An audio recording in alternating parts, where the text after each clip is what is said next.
Use the app and lower the cables enough to run them through the pulleys on the lifting bracket and connect them to the carabiners. The cable should run straight up and down.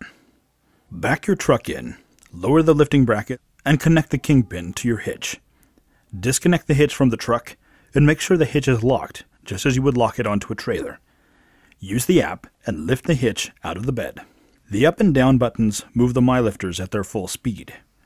The slider button in the middle allows you to move the lifters very slowly to install or remove your hitch at a speed you feel comfortable with. You can also create smart lift points. By pressing the buttons here and here, simply raise the hitch to the high point and press Set High. Lower it to its lower position and tap Set Low. You can then raise or lower the hitch by pressing the Smart Lift or Smart Lower buttons.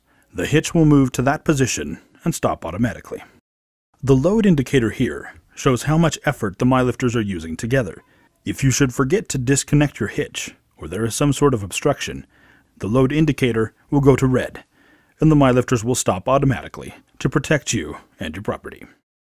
The lifting bracket should hang flat and level. To change the level of your bracket, make sure you're in the control screen for your lifter and tap Help in the top right corner. Then tap Level Group. This screen allows you to control the MyLifters individually. Raise or lower one of the MyLifters until the bracket is level. Then tap Set Group Level. Let's balance your lifter.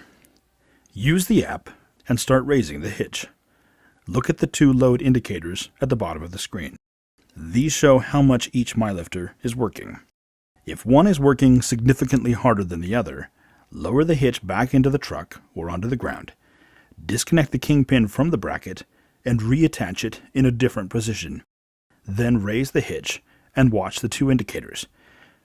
Here you can see what an unbalanced load looks like. And here is a balanced load. Repeat this process until the load is balanced. That's it, your fifth wheel hitch lifter is ready to use. You can lift, lower, and store your hitch with the press of a button. Thanks for watching. Please leave a like, a comment, and subscribe for more videos like this one. Remember to visit our website for more products that will make your garage a little smarter.